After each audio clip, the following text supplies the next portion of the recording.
Assalamualaikum warahmatullahi wabarakatuh. Bismillahirrahmanirrahim. Nahmaduka ya ghafuru ya syakuru. Mashalli wa sallim barik ala sayyidina maulana Muhammadin wa ala alihi wa sahbihi asma'in nama ba'du. Ketika Rasulullah wafat, itu separuh sahabat hampir mayoritas, ya Rasulullah, kita semua ingin kita dulu yang meninggal karena engkau begitu penting. Maka jangan meninggal dulu, kita yang meninggal. Kalau kita yang meninggal itu gak apa-apa, tapi kalau engkau penting, jangan meninggal. Tapi ada saja sahabat, tidak seperti itu. Saya suka Rasulullah meninggal dulu. Alasannya masuk akal. Biar Allah menyaksikan saya kama usaddikuhu hayyan usaddikuhu maitan. Allah biar menyaksikan saya iman kepada Nabi ketika masih hidup. Dan saya buktikan setelah mati pun, setelah meninggal pun, setelah wafat pun, iman. Jadi ternyata baisnya itu supaya orang tahu bahwa iman kita kepada Nabi itu iman yang super. Jika ketika beliau sugeng ya kita iman, setelah wafat juga kita iman. Kai usaddikuhu maitan kama usaddikuhu hayyan. Supaya saya mentasdikkan beliau setelah meninggal sebagaimana kita mentasdikkan beliau saat masih hidup. Dan ternyata Allah ridho dengan perkataan sahabat itu. Kenapa Allah ridho? Karena menjadi pelajaran bagi orang-orang yang ditakdir gak menangi Rasulullah SAW. Tetap mereka ini. Jangan kayak setan. Setan itu kurang ajar betul oleh iblis itu. Masyhur itu. Iblis itu nangis-nangis neng Nabi Musa.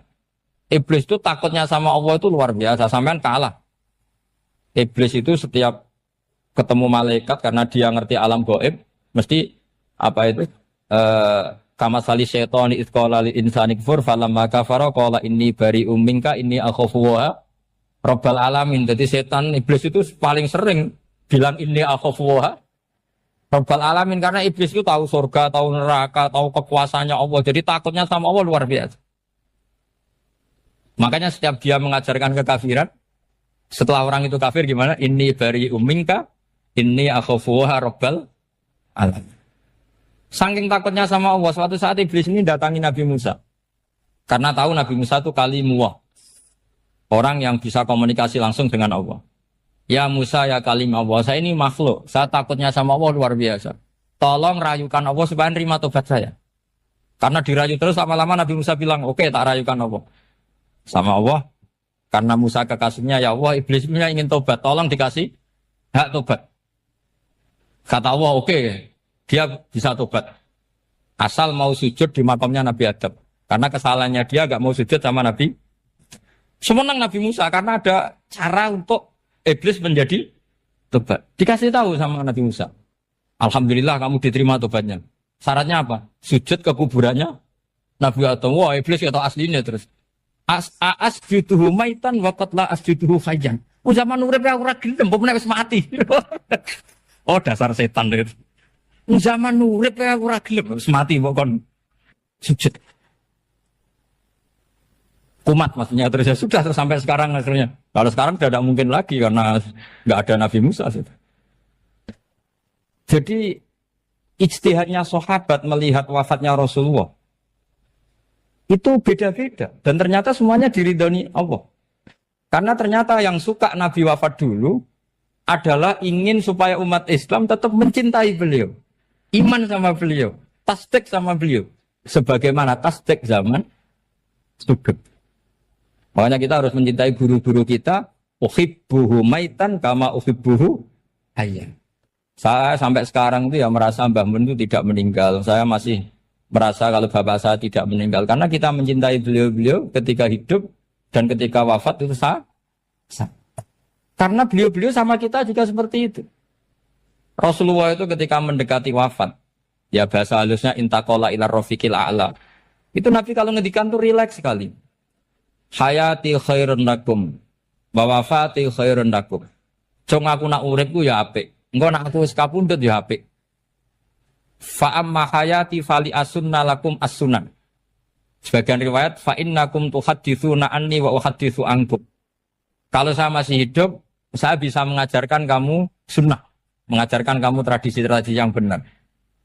Dan ketika aku mati, ketika aku sudah wafat, maka saya jejer Allah, kata Nabi. Saya berdampingan dengan Allah, maksudnya dekat Allah. Tentu bila kaifin walan hisab. Terus sudah fa'inna amalakum, amal-amal kamu diperlihatkan ke saya. Belum yang saya sudah dekat Allah, kalau amal kamu baik, saya muji Allah. Kalau amal kamu buruk, saya langsung mintakan ampun kepada Allah. Jadi Nabi rileks sekali. Artinya saya hidup bagus karena bisa ngajarkan kamu as-sunan wasyara'i. Kalau saya wafat karena saya dekat Allah. Kalau kamu baik, saya muji Allah. Kalau kamu buruk, saya mintakan ampun kepada. Guru-guru kita juga seperti itu. Justru setelah wafat, beliau-beliau punya kesempatan dekat sama Allah, dekat sama Al-Malail A'la, sehingga mendoakan apa? Nah, terus kata Sayyid Muhammad, wala taqulu lima yuqtalu fi sabilillahi amwat. Kamu jangan pernah berkeyakinan atau berpendapat atau berkomentar kalau orang-orang yang mati fi sabilillah adalah berstatus apa? Mati, amwat. Kalah. Terus kata Sayyid Muhammad, hadza li amatis syuhada. Ketentuan ini bagi umumnya syuhada. Artinya gini, umumnya syuhada saja tidak berstatus amwat. Apalagi hadza Rasulullah, sayyidul syuhada, sayyidul anbiya, sayyidul mursalin. Tentu tidak pernah berstatus amwat. Ya saya ulang lagi ya, jadi zaman cara berpikir, amatus syuhada, syuhada yang umum saja berstatus hidup. Tidak boleh distatuskan amwat. Apalagi Rasulullah itu sayyidus syuhada, sayyidul anbiya. Maka status beliau pasti hayyun la yamut. Pasti beliau itu hidup tidak. Dan karena beliau itu asfaq, sangat sayang kepada kita, sebagaimana zaman beliau hidup itu sayang kepada kita, sampai nangis-nangis minta hak syafaat, maka setelah meninggalkan pun beliau pasti sayang kita dan pasti berusaha supaya kita diampuni oleh Allah Subhanahu wa ta'ala. Sehingga ada sahabat yang tadi berpendapat, kalau saya nggak masalah Nabi wafat dulu. Supaya Allah menyaksikan saya, usaddiquhu maitan kama usaddiquhu hayyan. Jadi ini cerita ya, cerita sudut-sudut mana. Fikih itu penting sekali. Kata Sayyid Ali yang Shahibu Simtid Durar itu, wabihi qiwamus syariah. Yang bisa mengawal syariat itu hanya fikih. Fikih itu ya kalau yang paling gampang untuk kita misalnya punya Fathul Qorib, Fathul Mu'in, Fathul Wahab. Tapi yang faham betul, mesti faham itu ngelotok setengah hafal. Jangan bawa kitabnya tok, yang penting sekian semester terus selesai. Itu sama-sama dosa, itu dosanya ya dosa, mahasiswanya juga dosa. Karena sudah terlanjur sarjana agama, ternyata nggak bisa, itu kan mendingan ndak sarjana agama. Itu saya tak cerita sama Kiai Roba, itu ada fatwa kiai juga wali.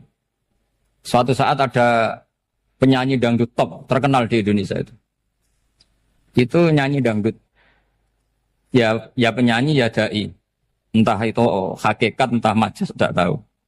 Itu kiai itu fatwanya lucu, kalau kamu datangi dia pas main dangdut masih saya beri izin, tapi kalau datangi dia pas pengajian itu tak larang kan santrinya jadi eskal, ini pas pengajian dilarang, pas dangdutan kok malah dapat izin. Tapi bukan berarti halal ya, dapat izin.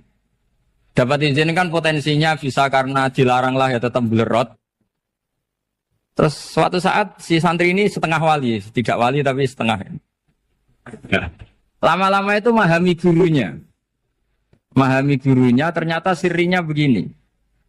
Kalau seorang penyanyi yang tidak pernah ngaji, kemudian ngomong agama, itu potensinya itu fadallu wa adallu, sesat dan menyesatkan. Tapi kalau dia sedang nyanyi dangdut, penyanyinya cowok, sama jangan bayangkan dangdut putri, enggak, itu cowok sudah tua lagi. Jadi potensi halalnya ada lah maksudnya untuk, tapi tidak alat musiknya, orangnya. Tapi kalau dia nyanyi itu paling dosanya hanya nyanyi. Saya ulang lagi ya. Murid tadi akhirnya paham kalau datangi pengajian itu artinya ikrar kalau dia seorang dai atau seorang yang layak ngomong apa? Agama. Itu lebih bahaya karena kita santri, apalagi kita doktor atau MM, terus ngekrori orang yang nggak jelas asal usulnya. Tapi kalau nyanyi kan nyanyi saja. Sehingga itu menjadi fikih. Bahaya terbesar dalam fikih adalah apa? mengkaji fikih tidak dari ahlinya. Ya saya ulang lagi ya, mengkaji fikih tidak dari apa? Ahli. Nah kenapa demikian? Begini, saya beri contoh. Ilmu fikih itu tentu pertama dari Rasulullah SAW. Kemudian bersanad sampai kita, atau kita sampai Rasulullah. Itu mengalami sekian ijtihad yang tidak mudah. Saya beri sekian contoh. Dulu Imam Syafi'i itu sukanya sama guru yang miskin, ya karena rata-rata santri juga miskin. Jadi mesti ngidolakan guru yang miskin, karena sesama miskinnya harus berkoalisi. Tapi akhirnya gurunya Imam Syafi'i itu miskin sekali. Namanya Muslim bin Khalid Az-Zanji itu miskin, Sufyan As-Sauri miskin, Sufyan bin Uyainah miskin. Setelah ngaji di Medina itu Imam Malik itu kaya. Pas itu Imam Malik sudah kaya. Setiap ketemu Imam Syafi'i dikasih uang.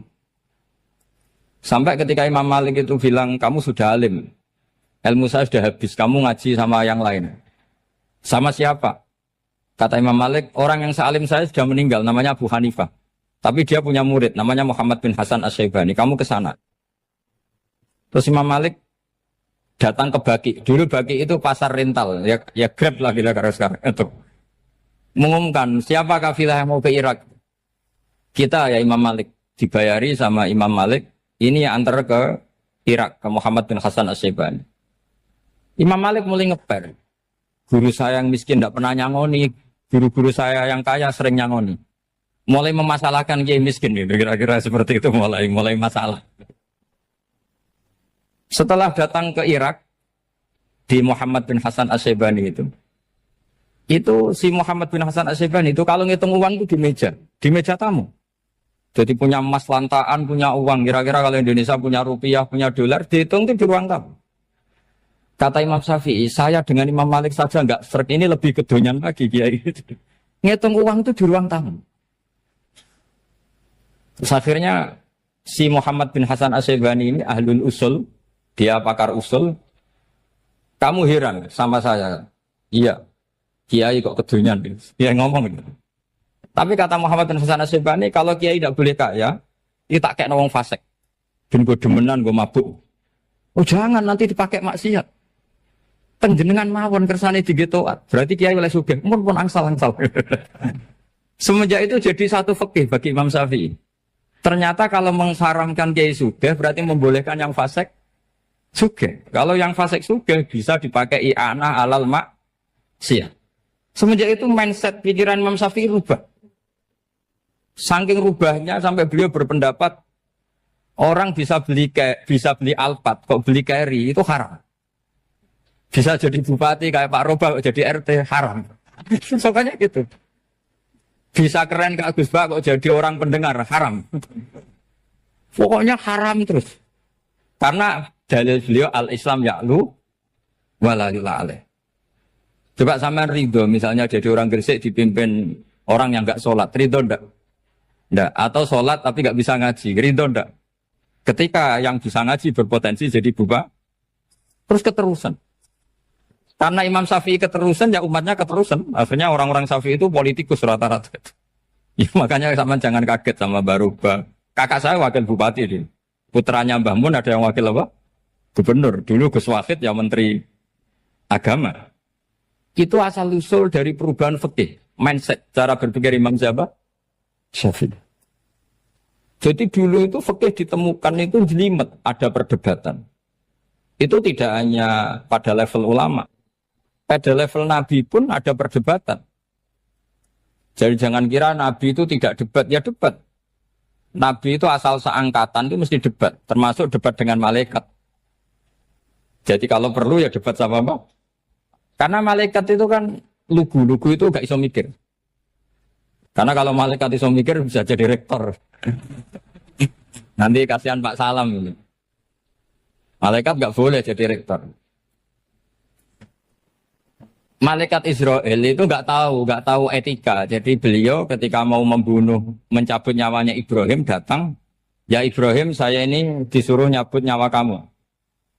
Kata Ibrahim, wah kamu itu pasti salah. Kamu tahu saya siapa? Saya ini Khalilur Rahman, kekasih Allah. Masa kekasih membunuh yang dikasih? Ini enggak benar, logika itu enggak benar. Pasti kamu salah. Karena Israel itu tidak bisa debat. Ketika ditanya, hal ra'aita khalilan yumitu khalilah, masa kekasih membunuh yang dikasih? Saya ini Khalilur Rahman. Masa Allah mencintai saya kemudian membunuh saya, itu logika agak benar. Enggak keliru, kamu itu keliru. Israel akhirnya terbang lagi. Ya Allah, katanya logika saya ini salah. Karena masa kekasih membunuh yang dikasih. Karena Israel nggak pernah sekolah, nggak pernah sekolah. Nggak bisa dia jawab. Akhirnya diajarin Allah. Dah kamu bilang gini ke Ibrahim. Hal ra'aita khalilan yakrahu ayyalqa khalila. Masa kekasih tidak siap ketemu yang dikasih. Dibalik logikanya. Akhirnya datang lagi ke Israel. Kata Allah begini, masa jenengan kekasihnya tidak siap ketemu yang kau kasih. Oh ya oke, mati gak apa-apa. Jadi ilmu itu ngalamin perdebatan. Jadi saya datang murni karena Kiai Mas Buhin, bukan karena MC. Itu dosa besar kalau saya datang karena MC. Karena saya punya kewajiban yang lebih besar. Jadi yang bisa mengalahkan adalah a'dzama minhu, yang super besar kira-kira. Karena jelas ada riwayat inna min abaril birri silatar rojuli ahla wuddi abi. Ya, inna min abaril birri silatar rojul ahla wuddi abi. Di antara kebaikan yang sangat baik adalah seseorang menyambung teman bapaknya. Padahal sampean kan nggak mungkin teman bapak saya. Teman saya aja nggak mungkin, nggak level apalagi bapak saya kan. Jadi malah mohal itu. Saya berkali-kali cerita di mana-mana cerita. Fikih itu harus dievaluasi. Karena ini masalah furu'iyah. Saya berkali-kali cerita di mana-mana cerita. Hukum berteman orang fasik gimana? Pasti orang jawab haram karena takut ketularan orang fasik. Tapi kalau dibalik, hukumnya bina orang fasik gimana? Ya baik, umatnya Nabi.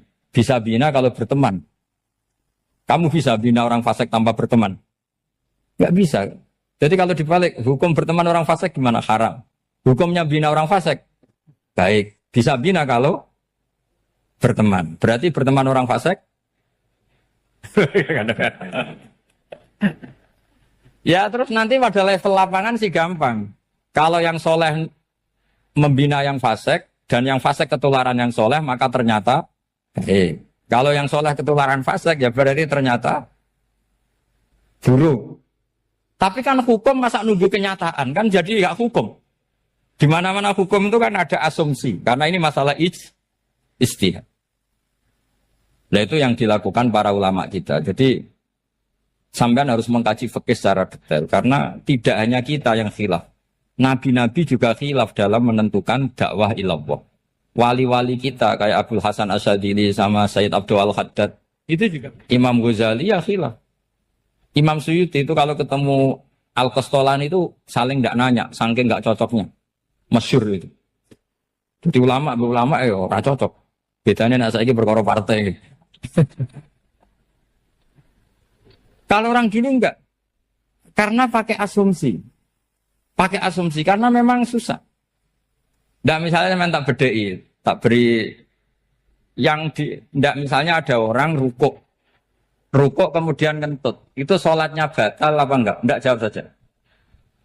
Enggak, orang sholat kemudian pas rukuk kentut atau kelihatan auratnya, sholatnya batal apa enggak? Batal.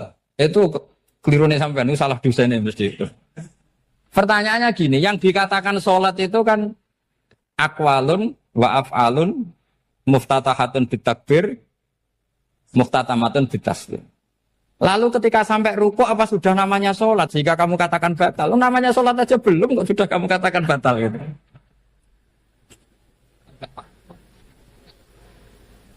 Iya kan? Jadi kalau aku mau sholat pas rukuk ngetut batal atau ora? Mestinya jawaban yang benar, ya ora sholat jadinya gitu. Karena kalau dikatakan sholat definisinya harus sampai salah. Tapi kan kita nggak mungkin ngomong seperti itu kan dianggap majnun. Padahal itu yang benar, yang punya kecerdasan. Nah makanya pertanyaannya, fikih itu ngikuti bahasa awam apa bahasa istilah? Kalau ngikuti bahasa awam ya kayak tadi, sholat kok pas rukuk kentut maka batal. Sebenarnya yang batal itu sholatnya apa rukuknya? Nah makanya terjadi perdebatan. Kalau yang pakar-pakar usuli itu salah istilah itu nggak mau. Saya ulang lagi, kalau pakar-pakar usuli itu salah istilah itu nggak mau. Terus misalnya tak beri contoh lagi. Kalau imam itu sudah salam pertama. Salam pertama itu yang rukun kan salam pertama. Berarti setelah salam pertama imam sudah keluar dari sholat apa belum? Yakin? Ya sudah. Sekarang sampai tak bedai. Lalu makmum itu kesunatan langsung berdiri apa nunggu imam salam kedua? Enggak, jawab satu. Nunggu salam kedua kan? Ya, itu kriminalnya sampai dalam sufi itu. Kriminalnya begini, berarti Anda bergantung sama orang yang sudah tidak sholat. Kata kamu setelah salam pertama dia sudah tidak sholat. Berarti kamu menginstruksikan makmum berhubungan dengan orang yang sudah tidak sholat. Karena sudah keluar dari sholat ketika salam pertama. Kalau kamu di debat gitu gimana jawabnya? Pusing kan? Berarti Rabtul makmum bisolatiman sing wis laisa fi sholatin. Berarti menggantungkan sholat sama orang yang sebetulnya sudah tidak sholat. Ada yang jawab, sebagian ulama fikih tetap disunatkan menunggu salam kedua. Karena salam kedua itu masih paket meskipun tidak rukun. Dia paketnya selesai. Tapi selalu pertanyaannya gini, lalu setelah salam pertama itu imam masih sholat enggak? Sudah sampai pernah dijawab toh? Nah ini pentingnya bodoh, gak mikir sebenarnya. Jadi makanya bodoh itu barokah karena gak mikir itu. Jadi soalnya Rabbana ma khalaqta hadza apa? Batila. Sing bodoh ya barokah, sing pinter ya barokah. Sing barokah maksiat. Surana barokah plus. Jadi ilmu itu harus mengalami satu gesekan karena logika itu bisa dibalik. Nah karena ilmu itu mengalami satu gesekan, satu logika yang bisa kayak iya kayak enggak. Sehingga jargon di dunia ijtihad itu begini. Ra'yuna shawabun yahtamilul khata' wa ra'yuka khata'un yahtamilus shawab. Pendapat saya benar tapi mungkin salah. Tapi pendapat kamu taruhannya salah dulu tapi yang mungkin benar. Jadi mustahid kalau kata mustahid itu lucu. Ngomongnya itu ra'yuna shawabun yahtamilul khata'. Pendapat saya tarifnya benar dulu tapi yang mungkin salah. Kalau pendapat kamu salah tapi ya mungkin benar atau mungkin bisa salah ya tidak tahu pokoknya mungkin benar. Nah kenapa demikian? Begini, di luar masalah tauhid, saya ulang lagi di luar masalah tauhid, itu tentu ada masalah-masalah yang sifatnya ijtihadiyah. Ya saya ulang lagi, yang sifatnya apa? Ijtihadiyah. Dan ijtihadiyah ini nggak pernah selesai karena muqtadul hal, konteks kesejarahan maupun konteks kesempatan itu tidak sama. Dulu kiai-kiai itu ngaramkan dasi, ngaramkan celana karena yang celananan yang dasinan itu penjajah. Jika mantas sabah biqaumin bahwa minhu.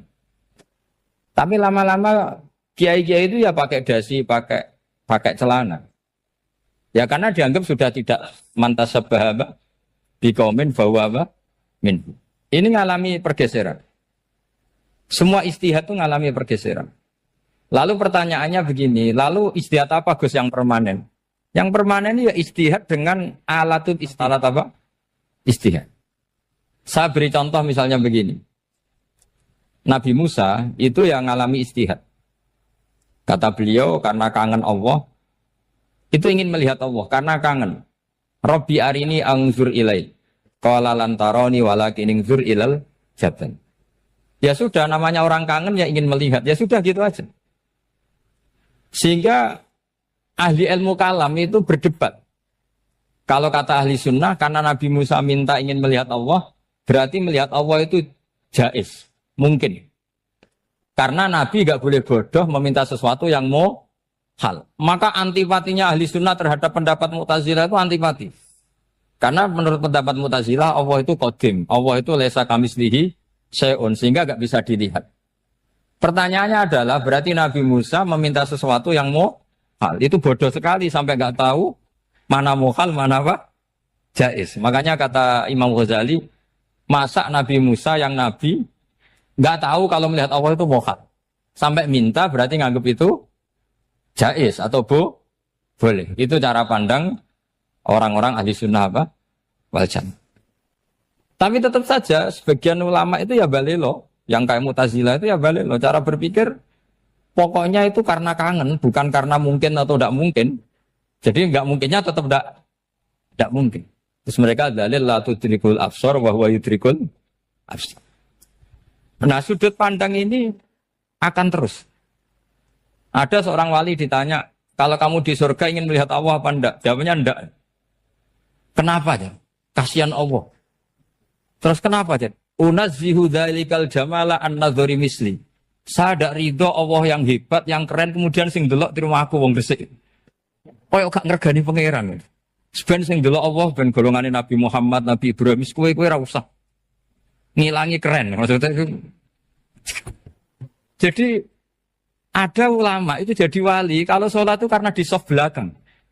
Tapi jangan ditiru.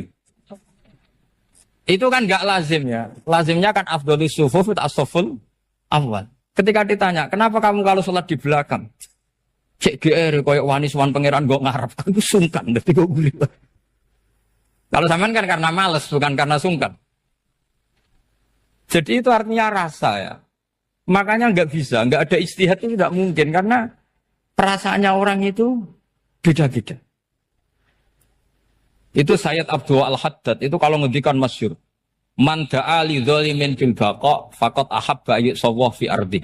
Orang yang mendoakan orang fasik masih hidup, gak mati-mati, itu berarti suka kalau Allah dimaksiati di buminya. Wong fasik kelakuannya rak maksiat, nak mbok dongakno mari.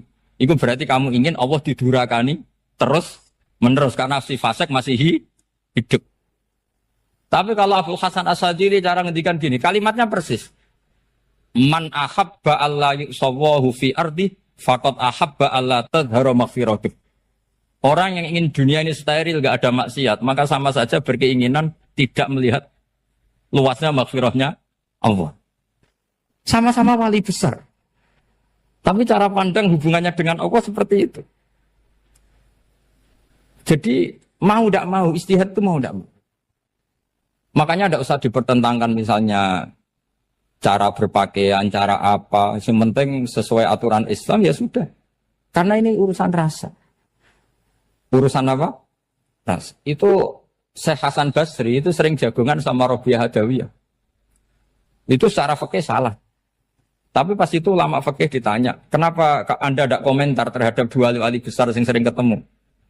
Andai kan semua santri seperti itu, akan saya halalkan. Karena nggak mungkin punya nafsu.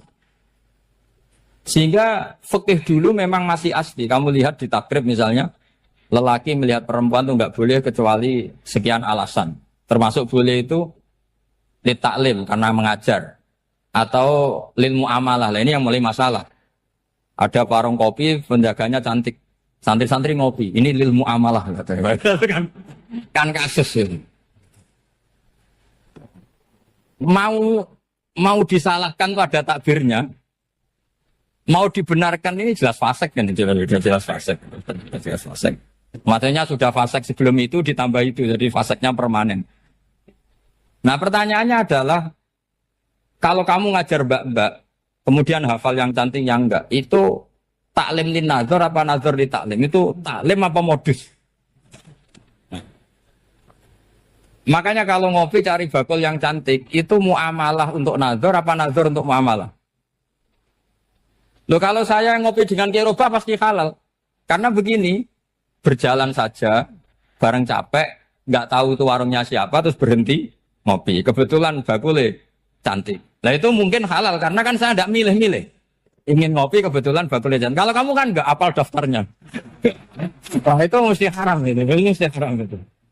Karena berarti kan kamu menjadikan ngopi ini modus. Gue jagani nak takok pangeran. Lo kok nazar? Muamalah Gusti, muamalah.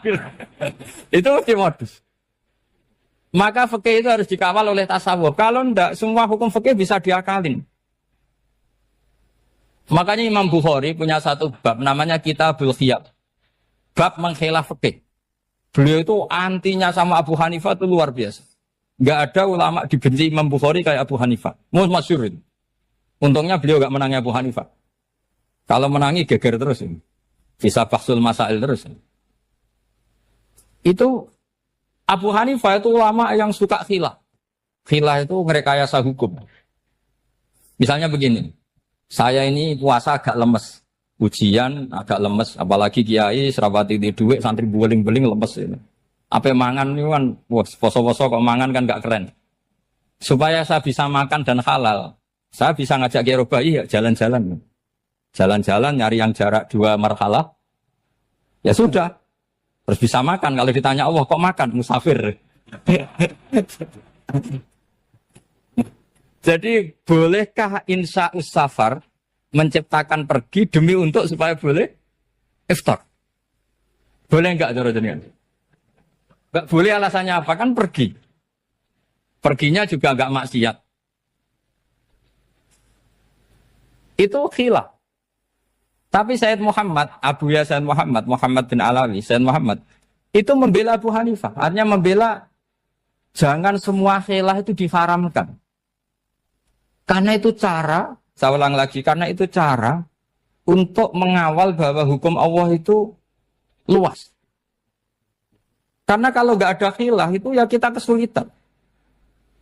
Kita kesulitan. Misalnya begini, ini penjelasannya, makanya kita harus sering mendengar. Saya itu dulu masih sangat fikih itu protes, kenapa ada puluhan polisi wanita? Itu kan pekerjaan cowok ya, pekerjaan pria. Tapi setelah mendapat penjelasan dari polisi, itu alasannya masuk akal, Gus. Kadang-kadang orang nakal itu menyembunyikan narkoba, itu di alat wanitanya. Itu kalau semua lelaki, polisi kayak jenengan, itu kan masalah itu. Sehingga memang harus ada polisi wanita, karena sebagian pengedar narkoba itu perempuan dan menyembunyikannya di tempat itu. Kalau semua polisi cowok kan gak kebayang. Sehingga kita akhirnya mendengar, membolehkan polisi itu wanita. Ada wilayah yang harus wanita. Begitu juga ada pertanyaan, kenapa sih dokter kandungan itu cowok? Saya punya banyak santri yang muhibin saya itu dokter kandungan. Tak tanya, kamu itu kok cowok kok jadi dokter kandungan? Kan pekerjaannya seperti itu. Dia jawabnya lucu. Dari 10 yang tes jadi dokter kandungan, itu yang cewek itu lulus 2. Yang cowok lulus semua. Karena ketika cewek dites melihat ketuban pecah darah itu langsung pingsan. Sehingga yang secara psikologi dablek itu kan memang lelaki. Jadi roh wongnya sewakit santai. Kadang nggak lahir-lahir dinteni nang jopo rokokane santai. Itu kalau cewek yang jadi dokter kandungan itu nunggu jam 11, jam 4 sudah pingsan. Nah ini cerita, bukan berarti saya menghalalkan, enggak. Kita harus mendengar, saya ulang lagi, kita harus apa? Dan itu setelah mendengar, itu nanti jadi disiplin ilmu, yaitu namanya fikih. Karena ilmu fikih itu sebetulnya gampang. Sampai kalau ngaji i'anah, itu kelihatan fikih itu gampang, karena ada logika yang terbangun. Misalnya begini, orang kalau tawaf itu disuruh agak jauh dari Ka'bah. Jangan sampai nginjak sadarwan. Karena sadarwan itu pondasi itu ikut Ka'bah. Kenapa begitu? Ya jenenge ra muteri Ka'bah, ide-ide Ka'bah. Jadi sebenarnya sederhana logikanya. Sing jenenge muter itu di luar itu kita muter. Nah kalau nginjak pondasinya namanya gak muteri Ka'bah tapi ide-ide Ka'bah. Ya jadi sederhana sebetulnya ya masuk akal. Jadi fikih itu nggak ada yang iskal, sebetulnya masuk akal. Tapi karena kita nekuni itu tidak serius, maka terus jadi paradok. Saya beri contoh lagi, ini sebagai penghormatan saya sama Kiai Mas Bukin, karena ini sudah namanya fakih. Kalau ada ayam jago ditabrak truk, terus kejet-kejet, adekan dibiarkan pun mesti mati. Karena gerakannya sudah harokatul masbuh. Terus kamu sembelih, itu halal apa enggak? Enggak jawab, ayam jago loh. Kalau kamu katakan halal, dia sudah tidak punya hayatun mustaqirroh, kehidupan yang permanen. Andai kan kamu biarkan pun 1 menit lagi meninggal. Kejet-kejet kan mau prosedur saja. Maksudnya pantasnya mati ya kejet-kejet sih, tapi sebetulnya sudah pasti mati. Maka ini ada 2 ulama. Kalau kata Imam Malik tetap namanya halal. Karena ruhnya masih di situ, sehingga ketika kita nyembelih, ya nyembelih hewan yang hidup. Yang namanya nyembelih itu pokoknya mematikan yang punya roh. Sementara saat itu rohnya masih di situ. Meskipun 1 menit lagi pasti. Tapi kalau mazhab Syafi'i enggak, ini sudah harokatul mazbuh, tidak punya hayatun mustaqir. Sehingga dalam perdebatan ulama fikih itu lucu, kadang ya gampang mangkal no. Misalnya begini, kalau ada anak lahir tidak ada amaratul hayat, nggak nangis, nggak bernafas, sunat disolati apa enggak? Siktun sing layas tahindu walayas langsung lahir langsung mati, nggak ada amaratul hayat. Ora tahu mikir tuh. Itu tidak wajib disolati. Alasannya, ya kan memang sholat alal mayit kan tidak pernah hidup. Di mana-mana mayit itu setelah hidup mati. Ini kan tidak pernah hidup. Namanya ya kit atau lahmen, ya potongan daging itu aja. Enggak. Jadi kadang fikih diwaca tenan jebule mangkel no. Terus ketika di kitab Minhajut Thalibin itu, kalau kamu keluar mani itu wajib mandi enggak? Wajib kan? Kalau keluar mani inzal itu kan wajib mandi. Nah kenapa nifas atau wiladah keluar bayi? Kenapa ibu-ibu kalau keluar bayi wajib mandi? Alasannya lucu. Li'annal walad maniyun pun akidun. Ini kan wis mani cuma mengkristal. Jadi kadang pakai mangkel. Apa ya? Sembrono gitu. Masuk wajib mandi wiladah itu karena apa? Li'annal walad maniyun mun akidun. Niku mani sing wis mengkristal. Mani sing wis jelalatan lah lahir nuangis macam-macam. Jadi ternyata karena kenapa fikih butuh alasan nyari hadis tentang keluar anak mandi itu enggak ada yang sorry. Yang ada adalah tentang inzal. Innamal ma' minal. Akhirnya dicari-cari ternyata walad itu maniyun mun akidun. Lah ini problem fikih. Sampean harus siap dengan pelajaran seperti ini. Meskipun sampean mungkin wong priayi, tapi ini ilmu. Ya, saya ulang lagi, ini ilmu. Sehingga ulama itu mau tidak mau harus mau mendengar. Karena logika yang terbangun itu nunggu kalau mendengar kayak tadi. Malaikat Israel baru sadar, masa kekasih bunuh yang dikasih. Masuk akal juga Israel. Kalau sama sampean sih nggak nerima tetap selonang-selonang ini masalah Ibrahim Khalilur Rahman. Sehingga kita di alasan fikih itu harus kita dengar. Saya dulu itu saya sampai sekarang itu sama kalau bayi lahir masih sudah berbentuk bayi, saya sendiri berpendapat sebaiknya disolatin kalau sudah berbentuk apa?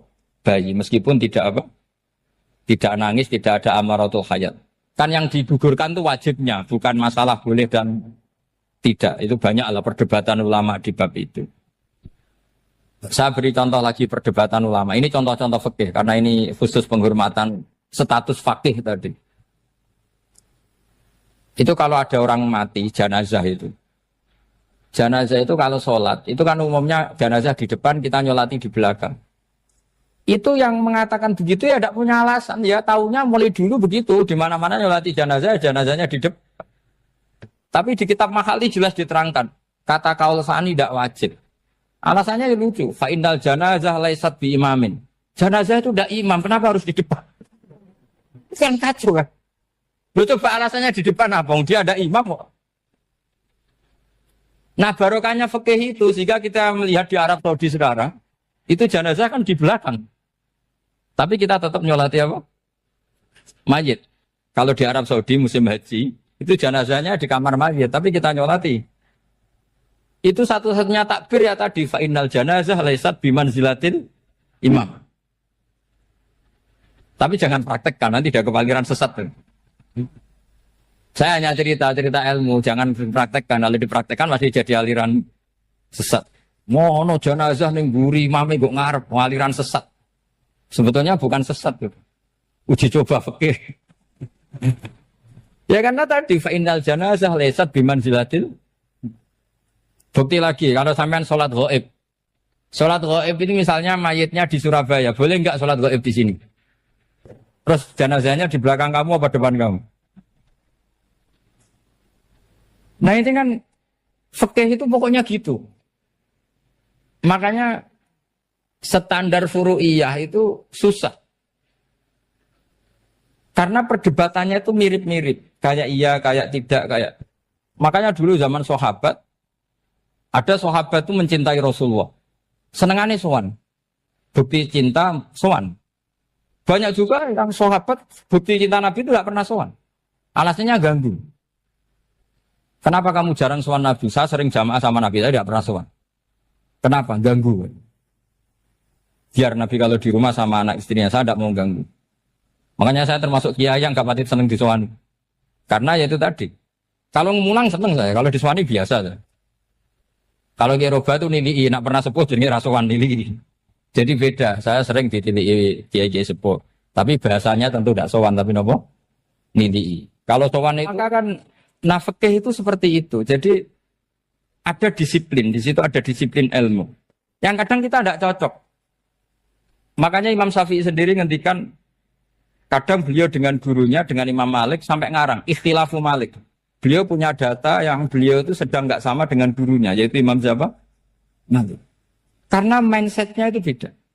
Tidak sampai misalnya saya tanya, sholat itu harus menghadap kemana? Tidak, jawab saja. Kiblat kan. Ukurannya apa coba? Namanya madhep. Wajah apa dada? Imam Syafi'i milihnya dada. Sekarang praktekkan dalam dialog keseharian. Saya jagungan sama Kiai Roba seperti ini, terus wajah saya begini, madhep enggak? Nah itu masalah. Terus pertanyaannya, madhep dengan dada itu fis sholat apa fil qiyam?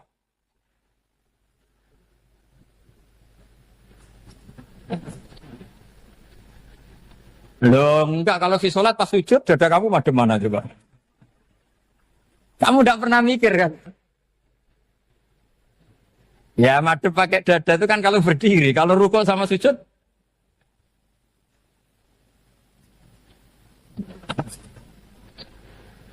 Loh itu ulama itu jelimet gitu. Makanya jarang yang menekuni profesi ulama ini. Karena menekuni proposal banyak, karena memang susah. Jadi ulama itu orang yang cara berpikir sudah aneh. Sehingga mereka detail. Maksudnya menghadap itu apa? Ukurannya kalau berdiri ya dada, tapi nggak bisa kamu katakan atawajjuh bisodri aturan dalam sholat, fikuli sholat. Pertanyaannya lah kalau rukuk sama sujud, dadanya menghadap kemana coba? Maka itu ilmu yang sudah jelimet. Nah ulama usul fikih, ulama yang nggak mau salah per detail hukum. Sehingga menurut Imam Rafi'i, misalnya kalau beliau ditanya sujud itu gimana ya, asal watul jabha ya sujud. Tapi kalau murid Imam Nawawi harus melibatkan 7 apa? Anggota, yaitu al-jabhah, wal yaden, warubaten, wal qadamen. Oke, Imam Nawawi kita ikuti. Tentu keseharian kita pakai Imam Nawawi. Yaitu berdasar hadis umirtu an asjuda ala sab'ati a'zumin al-jabhah, wal yaden, warubaten, wal qadamen. Berarti berapa? 7. Tapi pernah saya cek di kitab karangannya Imam Syafi'i ketika beliau ngendikan saya suka kalau orang sujud itu melibatkan 7 anggota berdasar hadis ini. Tapi kata beliau wayah tami itu dan bisa saja sujud yang watul jabhah itu sudah cukup. Terus kata Imam Syafi'i, limada karena Nabi ketika sujud itu hanya ngendikan begini, sajadalaka wajhi wa sam'i wa basori. Gak ada di hadis wayadi, warubati, wakodami. Ya sudah akhirnya. Nah, itu sudut pandang. Terus gugatan kedua begini. Ada orang muslim yang sujud sama berhala. Untuk menjadi murtad itu harus 7 anggota apa cukup watul jabhah alal ardi? Untuk sah menjadi murtad itu. Untuk sah menjadi murtad cukup watul jabhah alal ardi harus 7 anggota. Untuk keabsahan murtadnya itu. Tidak jawab. Makanya ini tugas Pak dosen-dosen ini, meminterkan ini. Karena namanya sudah faqih. Faqih itu ahli faqih yang detail namanya faqih. Kalau ini mutafaqih. Jadi bukan tafakuha tapi tafakuha. Kayak tamarodon. Jadi wazannya nanti itu wal idhari ma laysa fil waqi'. Jadi ini bukan gojlok, ini memang marah saya. Jadi kalau sudah pakai gelar fakih, Harus fakih betul. Nah, mohon kalau mengkaji fikih itu harus detail. Minimal takrib itu setengah hafal. Supaya konstruksi ilmu itu utuh. Dan sama lagi konstruksi ilmu itu. Karena ilmu itu mesti ada yang apa ya? Ya rodok setengah salah itu. Tapi disalahno ora kena. Ndak sampean tak bedheki, nak pancen bener langsung tak angkat jadi direktor. Nak bener tuh. Coba rukun sholat pertama itu apa coba? Rukun sholat pertama. Niat. Niat sama berdiri dulu mana? Ayo niat dulu baru berdiri, apa berdiri dulu baru niat? Berarti niat sama berdiri dulu mana? Rubah kan? Artinya kita mau bilang tartib, urutannya niat, berdiri, takbir, gak bisa. Yang dikatakan niat itu apa? Qasdus syai' muktaronan bifi'lihi. Berarti niat sama takbir harus bareng apa urutan? Bareng. Terus dengan qiyamnya urutan apa bareng? Bareng apa urutan? Loh enggak, kalau urutan berarti takbir dulu, duduk, baru berdiri. Nah maka seperti ini itu mau tidak mau kita salah. Dikatakan tartib ya salah, dikatakan serentak ya salah. Cuma karena kita bodoh, gak tahu mikir itu, alhamdulillah kan di situ itu. Loh coba niat sholat loh, niat takbir qiyam dulu man. Niat takbir qiyam dulu mana coba? Dulu qiyam. Enggak ada kitab yang mengatakan arkanus sholat awaluha. Oh, dianggap kitab kriminal maksudnya. Makanya ngendikane ulama-ulama di sarah-sarah, mau ndak mau sebagian istilah itu tasamuh. Tasamuh itu wis gampang ngono kok repot. Karena kita ndak bisa detailnya. Coba misalnya puasa. Puasa Ramadan itu wajib apa? Tabiitun niat, nginep no niat. Sing darane nginep itu umure lama apa enggak? Lama kan? Sekarang sebelum 2 menit kamu baru niat, sah apa enggak? Sah. Itu sempat nginep apa enggak 2 menit itu? Enggak sempat kan? Jadi ilmu itu, makanya kata ulama-ulama, pokoknya ilmu itu mesti ono unsur tasamuh. Tasamuh itu ya tiga gampang. Apa? Tiga gampang. Misalnya Imam Syafi'i berpendapat, mashu ba'dir roksi. Itu kata beliau, walau sya'rotan fi hadir roksi.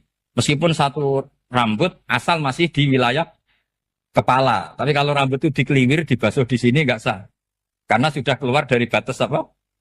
Kepala. Imam Syafi'i cara berpikir kan, ya ngene iki jenenge basuh sirah. Tapi cara Abu Hanifah enggak. Ya enggak, yang namanya megang kepala itu ya minimal 1/4. Masa gitu dikatakan megang? Lalu ulama usul fikih itu berdebat. Sesuatu itu sesuai masodaknya. Masodak itu yasduku alaihi kadza.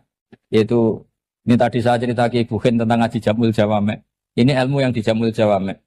Sesuatu itu ukurannya mayasduku alaihi kadza apa dengan takrif, definisi. Misalnya gini, sholat itu batal dengan makan. Kalau kamu sholat, makan batal enggak? Enggak, jawab saja. Batal. Itu satu upo apa satu piring? Enggak, jawab saja. Satu upo sudah batal. Sekarang bab makan di ngormat tamu.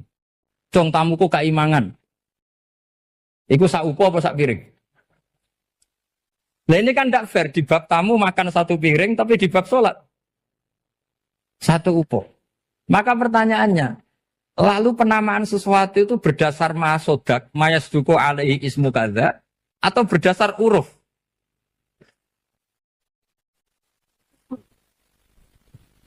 Ukurannya apa coba? Maka terus jadi perdebatan. Nah ini di sini ini pentingnya ulama karena nah sekarang saya bedai sekarang. Cengkeh itu wangi apa enggak? Kategorinya cengkeh. Wangi kan kalau orang bikin kue tar pasti pakai apa? Cengkeh. Pakai wedang ronde supaya manis. Apa wangi dikasih apa? Cengkeh. Nah itu saya berkali-kali cerita. Pernah mau dipikirkan orang Islam juga boleh rokok karena dianggap pakai apa? Mewangi karena ada apa? Cengkeh. Tapi terus didebat. Kalau gitu berarti orang Jumatan sunat rokok. Karena Jumatan disunatkan pakai pewangi. Wah itu kan akhirnya tuh, wah iya repot ya kan. Jadi kalau cengkeh kamu kategorikan wewangen, yang orang ihram nggak boleh rokok karena pakai cengkeh, yang wangi. Konsekuensinya orang Jumatan sunat rokok karena berarti di masjid pakai apa? Pewangi. Kan sesat semua. Jadi itu ilmu.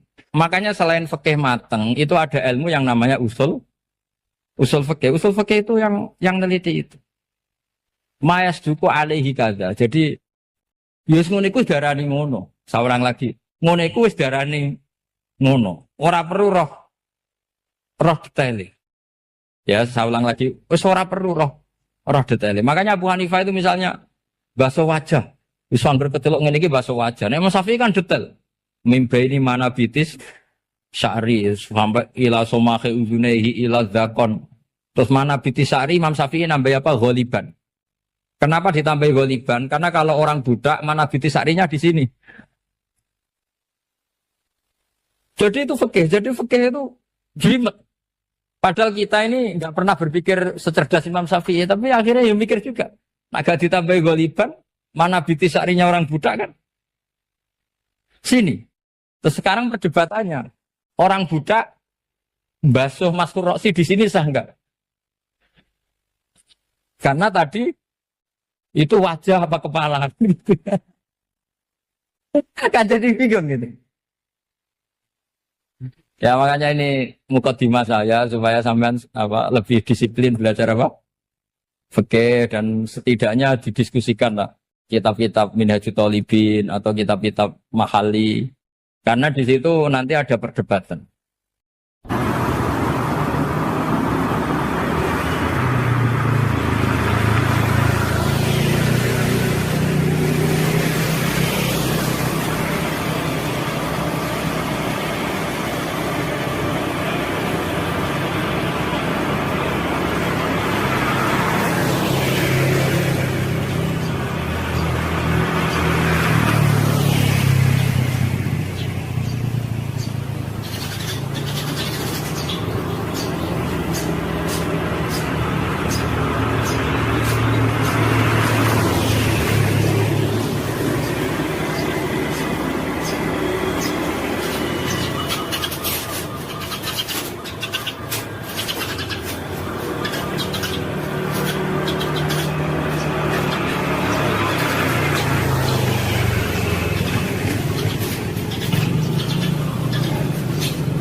Penjelasan kula sinau tentang awal itu swarga. Mungkin jenengan nanti tak terangno tapi potongannya lali, no? Potongannya lali. Ya kita lali tenan. Ya alhamdulillah jenengan. Al insan makhluk khata. Ya anggap bae wis sesuai rencana Tuhan, nak manusa iku makhluk khata. Jadi lalimu ya pantes, salahmu ya pantes. Ora pantes bolak-balik. Ora pantes ya. Bolak-balik. Iya, jadi tinggal kula nu sering matur teng putih-putih ya, terutama teng kersane pangeran ya. Jadi Quran itu kan turun itu ada muqaddimah, napa? Muqaddimah. Sebab itu lafaz-lafaz sing majmu, ya lafaz-lafaz sing majmu atau mujmal. Itu punya konstruksinya sendiri karena sebelum itu ada sekian napa? Peristiwa, napa ada sekian napa? Peristiwa. Tentu Nabi sebagai Nabi itu oleh orang-orang terpelajar itu diperbandingkan dengan Nabi-Nabi sebelumnya. Ya saya ulang lagi, Nabi sebagai Nabi kan diperbandingkan dengan Nabi-Nabi sebelumnya. Nah Nabi sedurunge itu khasih untuk wahyu, khasih untuk kitab suci. Mulane wis cucu terus ana kata kadzalika, kaya mengkono-mengkono napa? Kaya mengkono-mengkono. Mergo wis turun ana muqaddimah napa? Ana napa? Muqaddimah. Eling-eling. Lah umpama ora ana muqaddimah kan janggal, wong hal kok ngarep wae. Nang hal kok ngarep. Ijek kawitan surat. Itu harus pas-pasan kan ya bingung. Wong sing pas-pasan ya bingung. Nah terang no tenggir. Apa ora sing teke pas. Luwe parane nek sing teke wae pas. Iku malah repot. Ora pas. Pasange salah.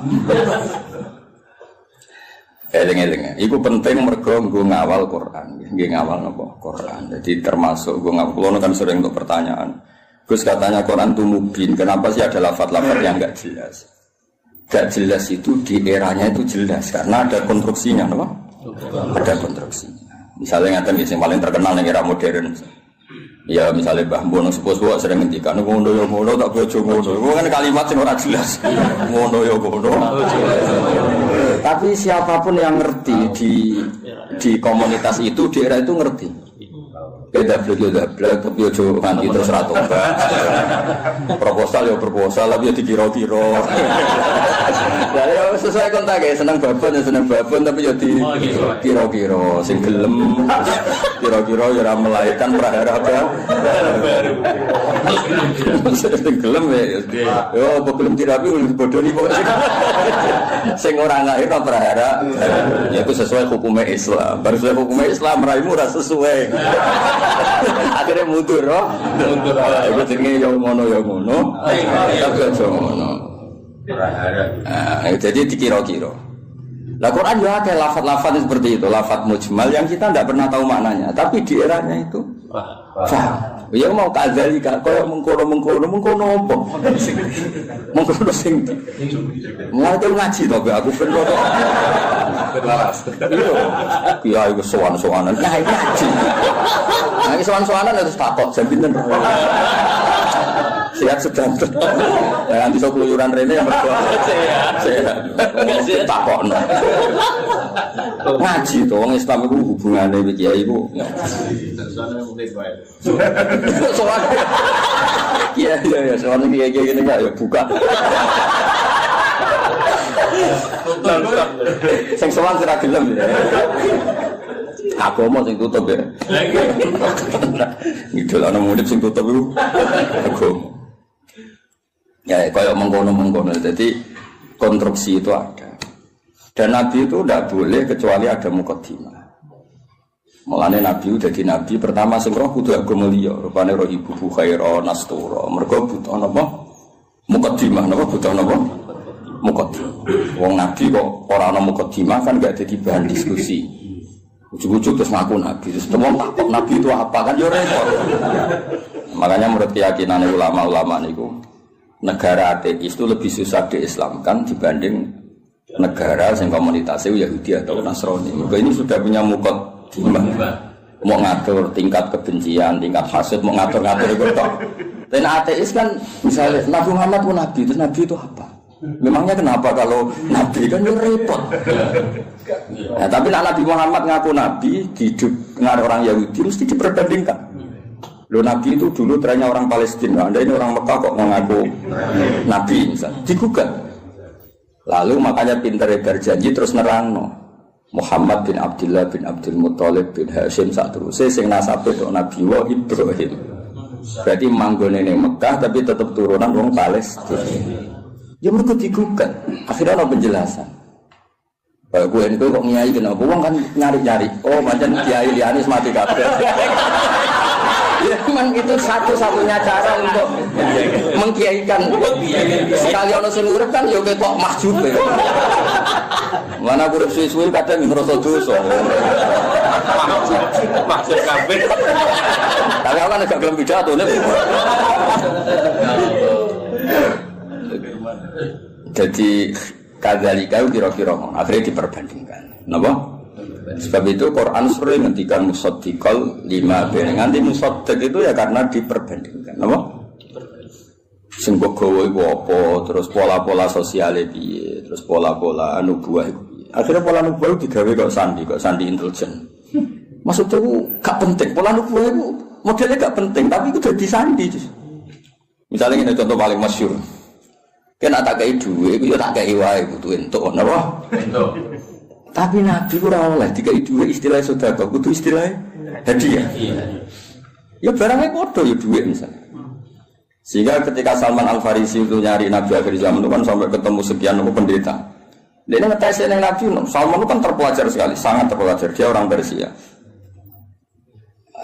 Muhammad, kamu ini orangnya punya tanggungan banyak, punya santri banyak. Kalimatnya kan gitu pertama. Aku dia kurma, kowe santrimu akeh, kowe luwih butuh sedekah iki dikekno. Tu falam ya Musa syai'an itu megang aja Nabi tidak kersa terus manggil sahabat halumu ila hadatu abis rene mangan-mangan cum. Jadi Salman hadihi wahidah ini satu alamat. Setelah itu setelah 1 minggu, 2 minggu datang lagi bawa kurma. Ya manggil si Muhammad. Muhammad hadiyatun. Ini hadiah untuk kamu. Terus Nabi dahar sithik, seliyane dikana sahabat. Ora disimpen. Ya ceritanya ranian tidur. Tersinggungan sih. Ya rasa sensitif kok wedok iku. Simpen. Simpen lah. Lah kok simpen nabura? Lah ora nabura. Saya wajib bener ora. Nah, aku ora nabura. Nah, akhirnya terus hadihi iki lho. Nah itu kan lucu kan, alamatnya mau tok, gak kerso betul, tapi bagi pelakunya sandi itu penting. Kalau justru di mana-mana sandi itu ya rata orang, no? Ya biasa ya keseharian. Orang terus bulan pecah apa itu semua mukjizat tidak sandi, namanya no? Karena terlalu kelihatan. Lo Khadijah itu kan ngaji kitab sama, wus Interpol Khadijah ngaji itu.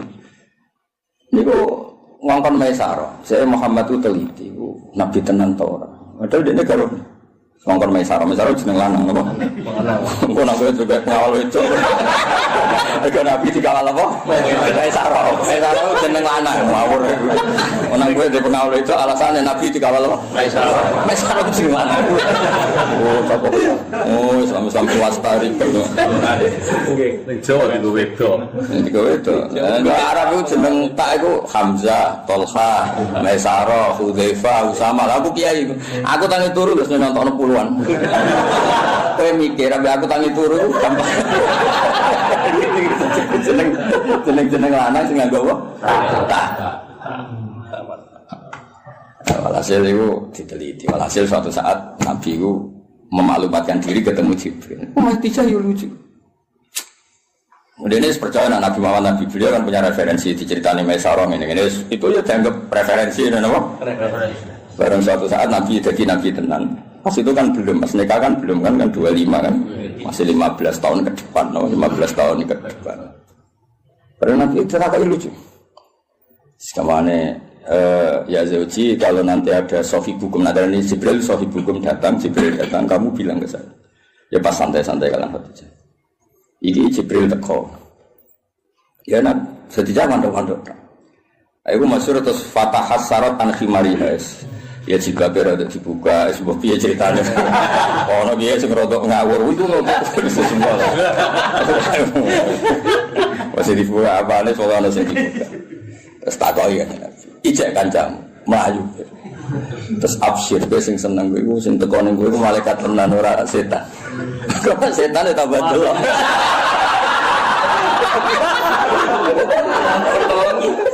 Artinya sandi ku ya lucu, maksudnya ya hal keseharian, apa? Hal apa? Tapi ku sengkrong penginjil sama dhisik, no? Hanya di Islam ya ngono wa kana imro'an tanassara fil jahiliyah wa yaktubu minal injil masyaallah ayaktub. Iku statusnya Waraqah bin Naufal. Khadijah juga sama, beliau juga penginjil. Semua orang di sekeliling Nabi itu belajar Injil semua, Injil di sini. Mulane ketika ada Nabi karek dicocok-cocok.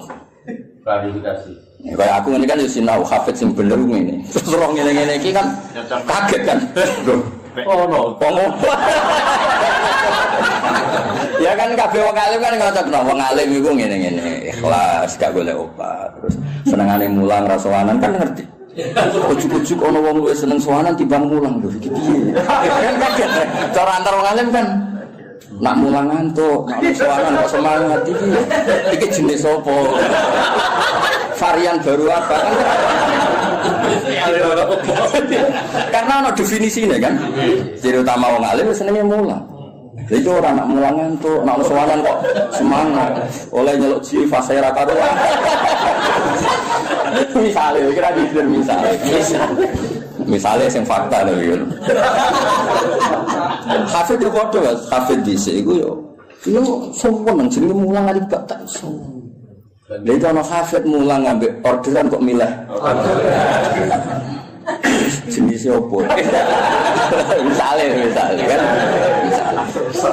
Ya padha ngaji, mau ngaji ya fokus ngaji. Orang tuh. Ngaji kok dolanan, terus lihat hiburan itu model opo. Nabi itu juga dibaca orang-orang yang baca Taurat dan Injil. Sebab itu sekali mereka iman itu disebut alladzina atainahumul kitab ya'rifunahu kama ya'rifuna abna'ahum. Mereka yang ngerti kitab Yahudi Nasrani yang orisinil dan mereka tidak ingin bohong, itu kenal sekali sama figur yang bernama Muhammad kama ya'rifuna abna'ahum. Ya mereka baca. Kayak aku ngerti lah kok. Wong alim sing ikhlas, sing ya ngerti kan ada definisinya, kenapa? Ada definisinya untuk santine. Itu mengerti itu ngerasa no. Naruh kitab iku ijo, naruh duit biasa. Ojo diwale. Wale ali. Ya ora niat nyindir cerita. Namun ana sing tobat nah. Kan lumayan apa? Lumayan. Di saya jadi Imam Malik ono sowan mesti takok ya pengen ngaji apa. Siapa ngaji masyhur kan Imam Malik masuk kamar mandi terus semua fisiknya ditata nganggo wangi terus sowan ditakoki kenapa Anda seribet itu. Ujilu hadis Rasulullah aku mulia ana hadis Kanjeng Nabi. Wah asik sekali ngaji sowan. Nang sowan tinggal ngantuk. Ora penting ya. Ora mulia. Jadi orang sesuatu yang penting. Kan sing tengah seneng ngaji ya ribet. Ngapain ngaji ini dia enteng-enteng go ngalor. Ditentokno tanggale jan. Yo ben ngaji ngatur. Masalah. Cukuman ngono bae aku kualat dunya aku. Abe aku lho, bae gila mbok. Wong abe aku ngono. Amin. Bulu dipikir ngaji ya ngaji wae teko karek teko ngrungokno. Ibu paham yo oleh. Teko karek teko ibu paham yo. Oleh. Penting gak sowan. Ya penting gak sowan ya. Ibu paham yo apa? Oleh. Iya guyu. Kelas Jibril go sawi oleh. Ya makame Jibril go sawi ya. Oleh. Mantuk-mantuk ya oleh. Penting aja sowan. Nah, semua ngaji, ya, semua seneng ngaji. Nah, itu kadalika lagi saya nerang apa? Itu ngarep, penting pol ngarep, ujung-ujung mislah kadalika. Oh, ya, kono kok ngarep, mengkono. Ya karena tadi semua Quran turun, ono muqaddimah. Nah, muqaddimah ini yang meliputi nubuwah. Mulanya Nabi sebelumnya diangkat jadi Nabi, itu sudah digunjingan. Lahirnya sudah digunjingan.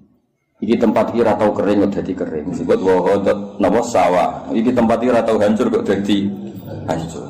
Terus dari perdukunan biasanya ono akses langit terus saya kira ono akses. Itu mulai lahir wis dadi gunjingan. Gunjingan sak bumi sak langit. Nah, lahir kan biasa.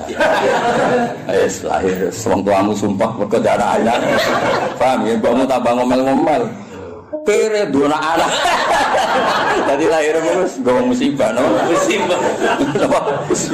Lho ora mek tiba-tiba gemblok. Marat ngobratno. Diken. Lah iku mulai susah wis, mulai lahir wis. Iku kowe. Dan ngerti lucu-lucuke kadalika. Napa? Kadalika. Mane wong tambah tuwa tambah alim itu.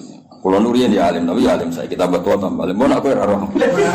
Biasane nek omah-omah tambah tua tambah goblok. Dihantam ekonomi. Error Mas, error. Kulo sering ketemu kancaku sing alim-alim iki, tak jak omongan ora sambung. Terus saiki ora cerdas, wis dihantam ekonomi. Ya, nang ekonomi pas lho. Guling ya rata-rata. Guling. Rambutnya brodol. Rambutnya brodol. Pelo kabeh. Kotak. Nah, normale wong alim tambah tua tambah alim. Ya normale ngono kan mergo ana tajribah kan di pengalaman urip. Kaya aku dhisik kan rono. Kaya wong ngaji ku niate macam-macam ono sing saiki ro tenan. Kan dadi kiai ro tenan. Iki yo teori tok saiki ro tenan. Nah ngaji ana sing goblok ana sing pinter. Saiki ora tenan. Nah jumlah sing pertama luwih akeh ora tenan. Ya ora ya kadalika kaya mengkono iku nunjukno sistem sosial sing mengawali atau sing dadi mukadimah para nabi. Karena setiap nabi pasti diperbandingkan. Mane termasuk pintere berjanji, pintere tiba. Iku sing diadekno mukjizat awal iku nasab. Wa ba'du fa'aqul wa Muhammad bin Abdullah bin Abdul Muthalib bin Hashim tak terus. Terus Hashim mbah lambung cara Jawa ya sembah jenenge Abdul Samsin Noval. Paham ya? Sama cara Jawa ya mbah, tapi sembah kandung sinten Hashim. Kenapa itu penting? Karena pertama yang disoal itu nasab. Sampai wong Yahudi, wong Nabi kok manggon Mekah. Wong gone Nabi ku Syam napa? Syam kawasan Palestina, Israel iku Syam, Lebanon, wae kawasan-kawasan. Akhirnya kudu diterang. Ya manggon ini Mekah, tapi mbah-mbah iku Palestina, Syam. Oh jarangan, bukti ini apa? Nah Ibrahim tahu pindah ini. Tahu merantau ini ku bukti. Lah mulane terus ditetapno pangeran fi ayatum bayyinatum maqam Ibrahim. Iki lho. Kabeh dhisik wis sepakat iki ku maqam Ibrahim. Maksudnya maqam belecak kakine Ibrahim. Oh nek Ibrahim tahu nek Mekah. Anak tahu nek Mekah berarti potensine iku dia turunan tumuti Mekah. Tapi kan iso wae dolan tapi ora ninggal turunan. Terus diterangno ini askantu min dzurriyyati biwadi. Yo ora pancen ana sing didakokke. Kowe maca Quran minimal kaya aku. Kudung tenan duduk perkarane. Kenapa ana ini askantu kenapa? Syukuran war. Terus disalami semula. Terus nak desa gak prospek nak belah. Kok iso dihitung-hitungan wong. Wis sanate kon. Ya maksudnya nak dilakoni rasa tapi rasa dadi cita. Cita istilah koni jadi rezeki ditampa. Nah, alhamdulillah nek ora ya gremeng. Ojo nak bilang. Ojo muni nak bilang ora payu tenan.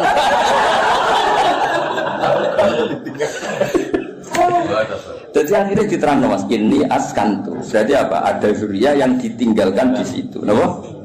Ditinggalkan di situ. Nah, terus akhirnya diketahui Ibrahim dan Ismail. Ismail ketemu suku Jurhum, ini terus nikah, terus ini walhasil. Akhirnya orang Yahudi ku nak ngono Muhammad itu dulurku. Podo-podo min dzurriyyati Ibrahim. Terus iman ya kuat. Mulane iman yang Yahudi itu kebanggaan Quran. Iman yang Yahudi itu kebanggaan Quran. Qul kafa billahi baini wa bainakum. Terus dibaca sing ngene lho Mas. Qul billahi syaitan wa man indahu ilmul kitab. Saksi guru wa tau siji Allah, siji Rasul, nomor 3 wa man indahu ilmul kitab. Iku Abdul bin Salam mergo tiyang Yahudi, mantan yang Yahudi. Mergo kesaksiane wong terpelajar ini kan wong gurdah. Kenapa milih sawi ya ora? Ora ya alasannya ora. Kadang ya nang toko anane iku. Lho aku milih sawi, beda milih sawi ku Imam Sawi bangga aku. Mergo aku ya roh tafsir Tobari, kudu roh. Lho kok milih? Berarti dianggap pintar. Paham ya? Nanti kan gak milih. Gowodon.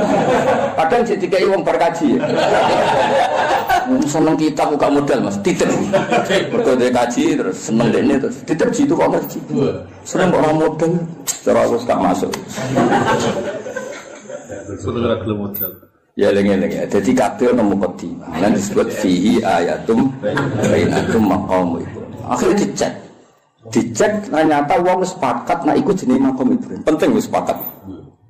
Mulane kula ana versi aneh-aneh nyun sewu tambah ngurangi hormat. Iku kula ora setuju. Misale versi sunan-sunan. Kabeh wong darani misale sunan A di tempat ini. Kuwi kudu anut ijma.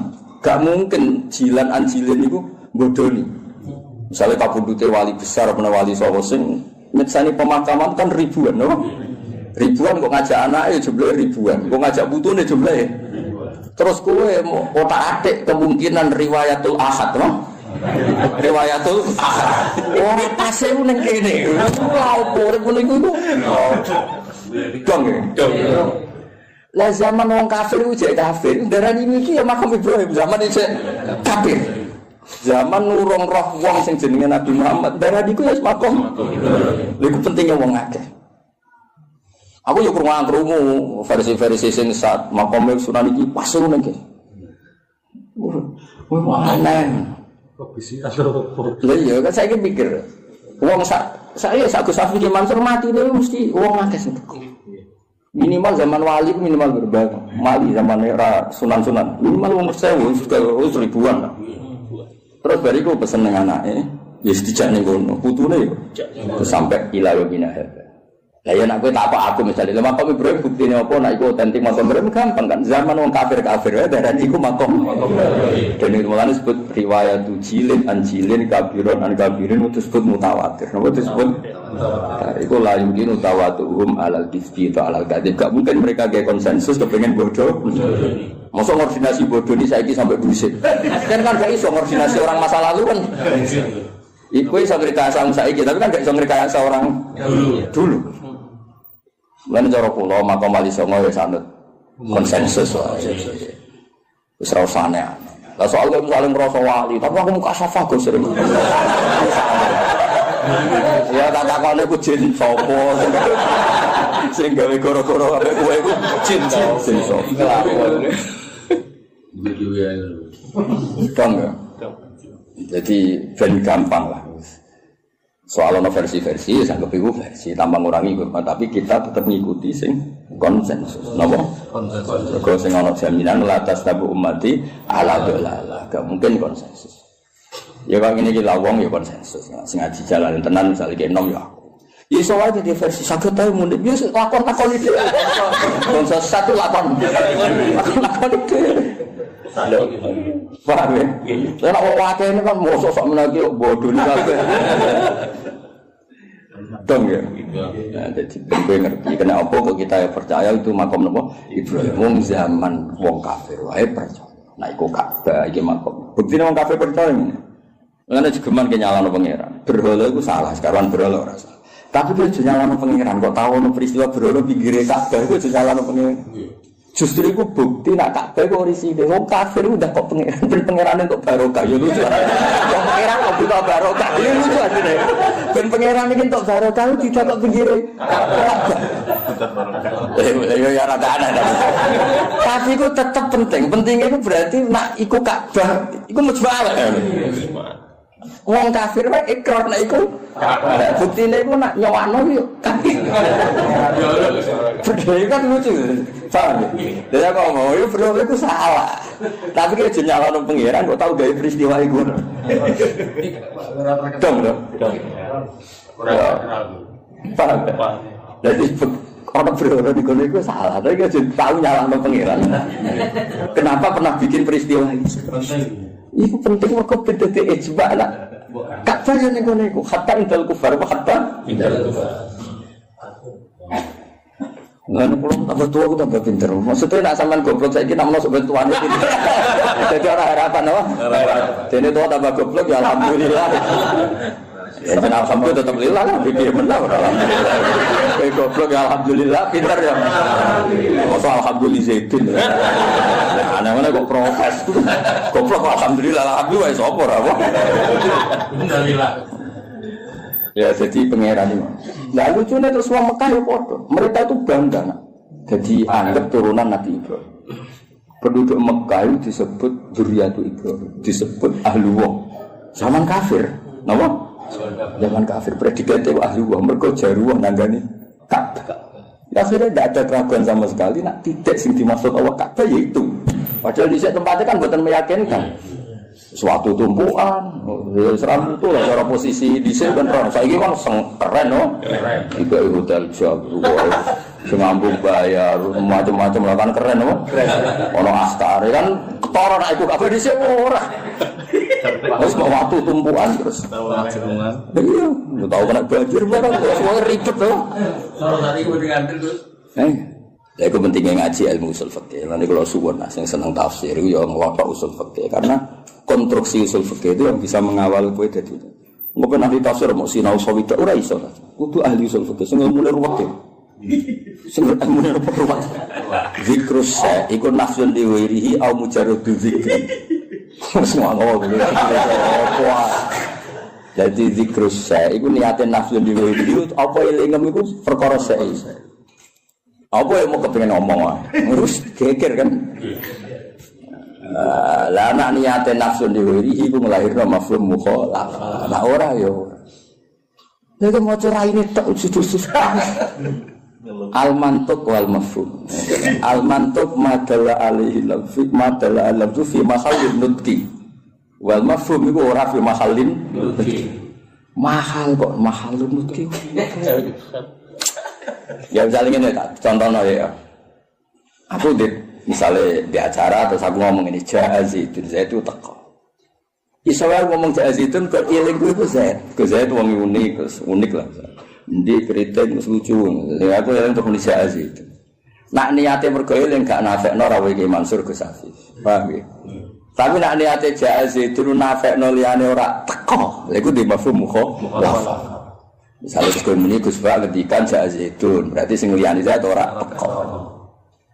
Iku penting usul fikih. Lah nek nyebuti Zaitun mergo sing eling utawa sing sering, iku gak diakibat mafhum mukhalafah. Kaya ayat waroga ibukumul lati fi hujurikum wong ora oleh nikahi anak tiri sing serumah. Mergo umume anak tiri iku katut mboke. Tapi tidak melahirkan hukum aras rumah ya tetap haram bocah kok. Mergo nyebut fi hujurikum iku lil ghalim apa? Dong. Lah kowe nek kepengin ahli usul fikih nek penyanyi aku ya ben ahli tafsir kowe kudu utek iku ngaji usul fikih. Nek nyanyi aku tok wis tau sofi gak ngangkat. Bener. Cuk waduh cuk. Buat ini buat kompetisi, no? Tapi dari kafal jatah nafasil, terus usul. Ya minimal lu bulu usul jamu jame terus. Terus usul fikih, kau itulah kam. Terus soal aku, mau dibangkus. Maksudnya judulnya kitab sambil rasa isi dia judulnya kitab. Jadi usul fikih itu yang mengawal teori-teori yang disebut ning Quran ning hadis karena itu yang perangkat mukaddimah perangkat mukaddimah. Ya misalnya ngomong orang zikrul badi wa iradatil misalnya wa antas ma'u bainal ukhtain. Ukhtain itu disebut mereka umume wong misalnya Rabi Bayu niku kadang getun. Mereka roh adike luwih ayu. Rabi adike yo kadang getun jebule ayu.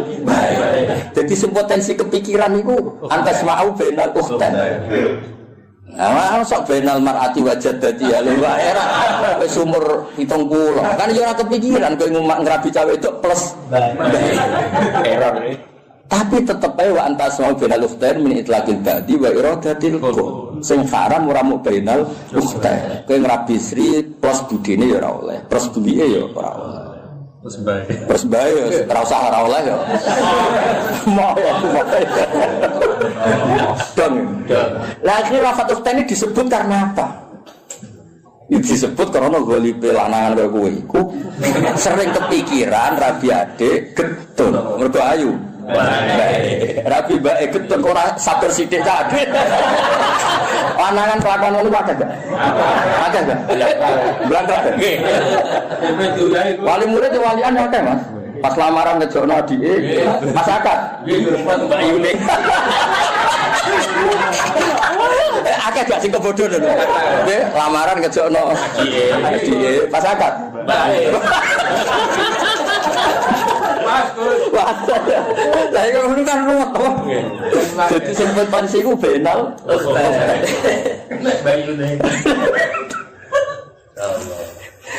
Dong ya. Lah misalnya gue terus goblok ora usul fikih. Sekarang beda ukhtan ora ukhtan yo halal. Oh goblok yakin. Dong ya. Jadi kena penyanyi aku yo sinau sawi dong. Sinau apa? Luanya. Oh luanya. Ngopo lah sono. Mati-mati bener. Saingannya berat kok. Mati beratnya. Begitu. Ben gak ngerti ya, itu ngaji tafsir yo ana perangkat usul fikih, kaidah fikih. Sekarang anak usara wis karuan bahasa Arab no. Sing wis kliwat lah. Jebule merofak nasab ora iso. Mestine rofak waca juar. Aduh rusak no. Kok mukat dimais gak menarik no.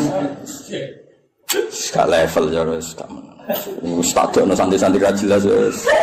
Ngatasi. Ya wis ra saiki kadalika kaya mengkono-mengkono. Nah kaya mengkono-mengkono iku di era iku jelas. Wong kok misla dalikal kita yuhi ilaika. Gak digenti maksudi. Barang ilal lagi mau konflik digenti wa auha. Ono nek kok wong komplika kok yuhi fil mudhari. Nah komplika yo auha. Maksudi. Padahal sama ra iskal tuh. Jadi maksudnya itu cara cek suka getun apa neraka. Jumlah sing ngaji ora terbersit kan?